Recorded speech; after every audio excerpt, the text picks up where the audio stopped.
E agora, você acompanha pela Rádio Rio de Janeiro o programa Estudo das Obras de André Luiz. Vamos refletir sobre o livro Nosso Lar. Produção e apresentação, Tereza Cristina e Marco Antônio. Olá, caros ouvintes da Rádio Rio de Janeiro. Começando mais um estudo do livro Nosso Lar, que foi psicografado por Francisco Cândido Xavier pelo espírito André Luiz. Amigos ouvintes, é com muita alegria que retornamos aqui para darmos continuidade ao estudo da obra Nosso Lar. Nós estamos no capítulo 18, Amor, Alimento das Almas. É um assunto extenso, envolve tanta coisa, né? E é muito interessante realmente. E nós estamos, no programa passado, nós comentamos sobre o que Lísia está informando a André Luiz, né, sobre a questão do amor, né, acentuando a ele que tudo se equilibra no amor infinito de Deus, né?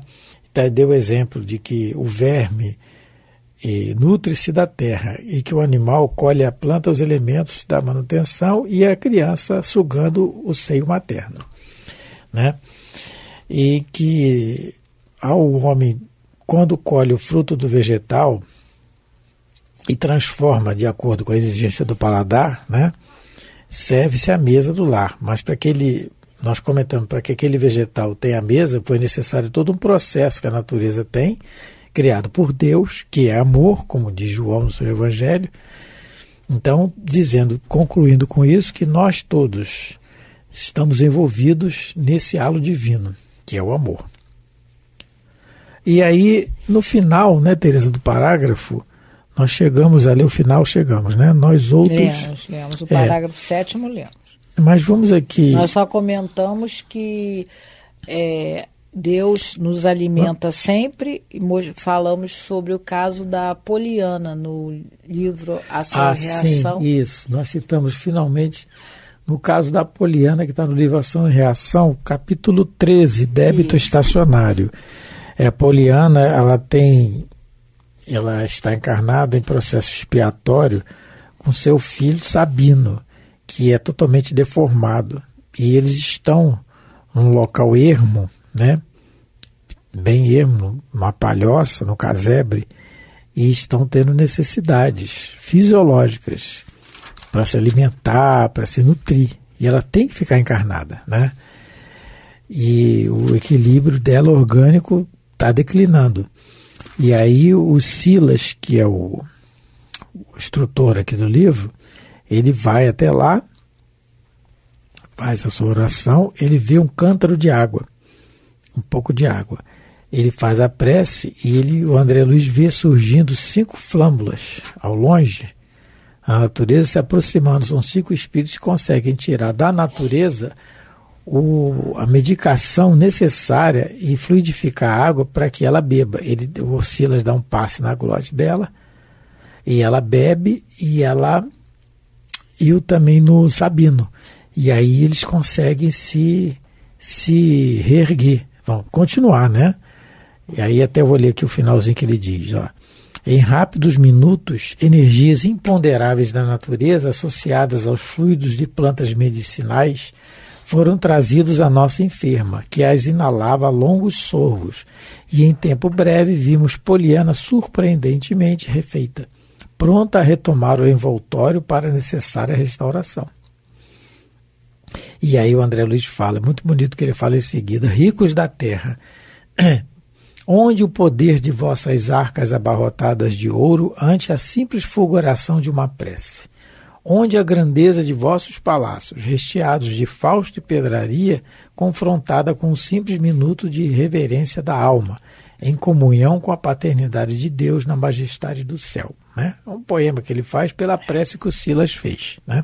Então é o amor alimentando aqui a nossa irmã, que tem que ficar no corpo. Tem que ficar no corpo. E às vezes, surpreendentemente, nós tivemos aí a pandemia do Covid, e agora as variantes, as gripes, e não vai parar por aí por enquanto, porque o planeta está em transformação. E às vezes comenta lá em casa, fala assim: fulano nunca tomou uma vacina, nunca tomou nada, remédio, nem gripado fica. A gente toma tudo cuidado, tivemos Covid, gripe, etc. E outros que com todo o dinheiro desencarnaram. E outros sem nada ficaram em CTIs no interior do Brasil e sobreviveram. Exatamente. Porque a decisão de vida e morte a Deus pertence. Exatamente. Por mais que achemos que temos o controle sobre isso, infelizmente não temos. Temos não é? a obrigação de fazer a nossa parte, claro, mas o controle total não é nosso. Tem sempre que temos isso em mente. Quem dá e tira a vida é Deus. Então, a vida do corpo, né? A vida do corpo. Quem dá e tira a vida do corpo é Deus. Então, vamos ler o parágrafo 8º, começar no 8º.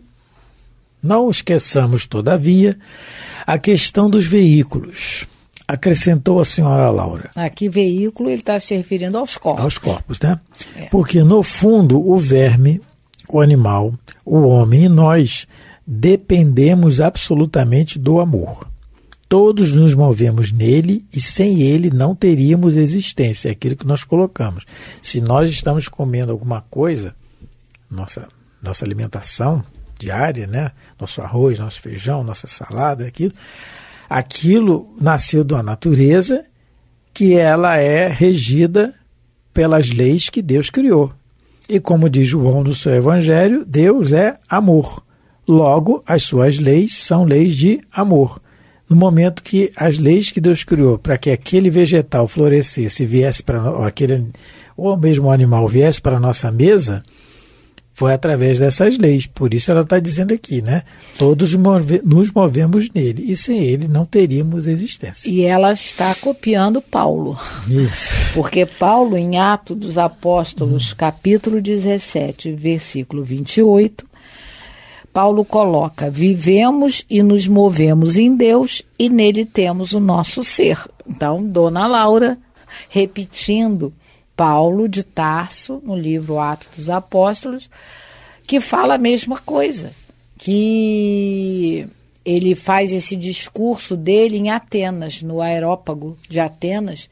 Ele fala para os atenienses sobre o Deus desconhecido, porque lá ele achou um túmulo de um Deus desconhecido, e o Deus que realmente ele vai apresentar à humanidade é o Deus que Jesus também nos apresenta, que era totalmente diferente do Deus que todo mundo cultuava até então. E ele realmente vem falar desse Deus desconhecido. E ele diz justamente isso, que nós vivemos e nos movemos em Deus e nele temos o nosso ser. Esse Deus desconhecido no sentido de que o Deus que a gente conhece parece que é outro, de tão diferente nas suas atitudes e comportamento. E será que, porque Jesus fala em Mateus, o Evangelho de Mateus, capítulo 22, amarás ao Senhor teu Deus de todo o teu coração, de toda a tua alma e de todo o teu espírito. Isso já estava escrito pelos profetas. Uhum. E ele diz, este é o maior e o primeiro mandamento. E o Emmanuel, no livro Encontro Marcado, no capítulo 1, ele pergunta assim: quantas vezes terás dito que amas a Deus e te dispõe a servi-lo? Não é? É uma questão que nós temos que nos indagar, porque a Dona Laura diz aqui que, no fundo, todos nos movemos em Deus e sem ele não teríamos existência. Né? Então ela diz aqui, e o Emmanuel fala assim: quantas vezes teremos dito que amamos a Deus e nos dispomos a servi-lo? Porque se eu amo, eu estou disposto a servi-lo, mas não é bem assim que acontece com a grande maioria de nós, né? Então é um raciocínio para a gente colocar aí no nosso dia a dia, pensamento, né? Sim. Então, continuando. Continuando, Tereza? Parágrafo... Parágrafo 9. É extraordinário. É extraordinário, aduzir comovido. Não se lembra ela continua, não se lembra do ensino evangélico, amai-vos uns aos outros, porque em Mateus também, ele continua, capítulo 22, ele continua dizendo assim: o segundo é semelhante a esse, amará o teu próximo como a ti mesmo. Desses dois mandamentos dependem toda a lei e os profetas. Tudo aquilo que os profetas disseram, toda a lei de Deus se resume aí. em amar a nós, ao próximo e a Deus. Né? Prosseguiu a mãe de Lísias atenciosa. Jesus não preceituou esses princípios objetivando tão somente os casos de caridade, nos quais todos aprenderemos mais dia, menos dia, que a prática do bem constitui simples dever. Interessante, né? Isso é muito interessante. Muito. Porque a gente acha que faz muito quando está ajudando alguém. Mas isso é um simples dever. A gente está achando que a gente ainda é uma coisa tão fora do nosso habitual, esse sentimento de fraternidade, porque a gente agora que está começando a querer desenvolvê-lo, que a gente acha que isso é muita coisa, é uma coisa excepcional, não é? A gente está fazendo uma coisa, meu Deus, assim, uma coisa tão meritória, mas na realidade é um dever, porque é assim que Deus faz com a gente, que os bons espíritos agem. Eles cumprem, porque Deus não é amor. A lei de Deus não é do amor? No Livro dos Espíritos, na pergunta 888, Kardec vai falar sobre a questão das esmolas, né? Da caridade material através da esmola. E lá, a resposta, quem vai dar sobre isso é São Vicente de Paulo. É muito interessante essa pergunta. A gente não vai ler ela toda, mas quem tiver interesse, na letra A, ele vai falar se é reprovável dar esmolas. E lá na resposta de São Vicente tem um pedaço que ele coloca assim, São Vicente coloca assim, amai-vos, não, ele coloca aqui, amai-vos uns aos outros, eis toda a lei divina, mediante a qual governa Deus os mundos. O amor é a lei de atração para os seres vivos e organizados. E a atração é a lei de amor para a matéria inorgânica, porque a matéria inorgânica, ela se atrai, não é? Os elementos químicos, materiais, eles se atraem por essa lei de atração, que na realidade é amor. E entre nós, os seres orgânicos, ela também funciona. É o amor que nos faz atrair uns para os outros. Então, é uma lei de Deus. E é um dever que na realidade, que a gente deve cumprir. Não é nada de meritório, porque às vezes a gente vai achar que, porque eu dei tanto, eu dei tantas bolsas de alimento, eu dei tantas roupas, eu dei tanta quantia em dinheiro, e sim, isso ajuda, porque tem pessoas que realmente nem isso fazem. Mas não fiquemos achando que vamos ganhar algum prêmio por isso, porque a gente cada vez mais vai começando a entender que isso é dever, porque é assim que os espíritos superiores agem conosco. Eles apenas cumprem a vontade de Deus, que é amar. Tereza, e tem uma coisa mais além, porque o espiritismo é para nós raciocinarmos, né, perante a vida, abranger o raciocínio. Porque a Tereza falou agora da questão da esmola, que Kardec coloca aqui no Livro dos Espíritos, né? A esmola, né? Mas aí, isso, é o que ela está falando, né? Quem faz isso não se acha no direito do rei de sentar à direita do trono do Pai. Não é isso, não, de Deus, não. Não é, o reino do céu já é meu, porque eu estou dando comida, não é assim. Porque tem a esmola maior. No livro Ceifa de Luz, o Emmanuel coloca a esmola maior. E ele cita João, a primeira epístola de João, amados, em que o João fala assim, amados, amemo-nos uns aos outros, isso, porque a caridade é de Deus. Então, quando a dona Laura fala aqui que a prática do bem é um simples dever, ela está falando do bem em geral. Claro que fornecer um alimento para alguém que está passando, quem já passou fome sabe muito bem que não é bom, né? E alguém te dá um prato de comida, aquilo ali é gratidão, não é? Claro que é, não é isso, pelo amor de Deus, mas não se limita a isso, porque a esmola maior não é essa. É o que o Emmanuel vai falar aqui no livro Ceifa de Luz. Ele diz assim, no estudo da caridade, não ouvides a esmola maior que o dinheiro não consegue realizar. Ela é, o que é a esmola maior? Ela é o próprio coração a derramar-se, irradiando amor por sol envolvente da vida. Muito bonito, né? Mas olha o que é isso. No lar, Aí começa. Porque aí começa. Eu posso dar um caminhão de comida toda semana, né? Aí é meu dever, tá lá, a prática do bem. Mas e dentro de casa? Aí ele fala assim, a esmola maior. Como a gente brinca, né? O Emmanuel pega pesado. No lar, ela surge no sacrifício silencioso da mulher, assim que botou da mulher, que sabe exercer o perdão sem alarde para com as faltas do companheiro. Ele botou aqui, eu estou lendo o que o Emmanuel botou. Na renúncia materna do coração que se oculta, aprendendo a morrer cada dia, para que a paz e a segurança impere no santuário doméstico. E vai por aí fora os exemplos. Mas, lá no final, ele diz assim: acima de tudo, lembra-te da esmola maior de todas, da esmola santa que pacifica o ambiente em que o Senhor nos situa, que nos honra os familiares e enriquece de bênçãos o ânimo dos amigos, a esmola do nosso dever cumprido, porquanto no dia em que todos nos consagrarmos ao fiel desempenho das próprias obrigações, o anjo da caridade não precisará desfalecer de angústia nos cárceres das provações terrenas, de vez que a fraternidade estará reinando conosco na exaltação da perfeita alegria. Ela está dizendo para o André Luiz agora isso aqui. O André Luiz vai iniciar o trabalho dele nas câmaras de retificação, não é? Porque daqui a alguns meses o André Luiz vai ter que voltar em casa e ver a esposa casada novamente com outro. Isso já é o prenúncio do ensinamento que ela está dizendo aqui. A prática do bem constitui simples dever. E vai ser uma prática do bem para ele renunciar. E a caridade maior é a gente cumprir o nosso dever. O nosso dever, aí, não é? Aí fechou o circuito. Fechou o circuito, exatamente, do raciocínio. Então, continuando. Aconselhava-nos igualmente a nos alimentarmos uns aos outros no campo da fraternidade e da simpatia. Então, dizendo que nós temos sempre que procurar a fraternidade e a simpatia.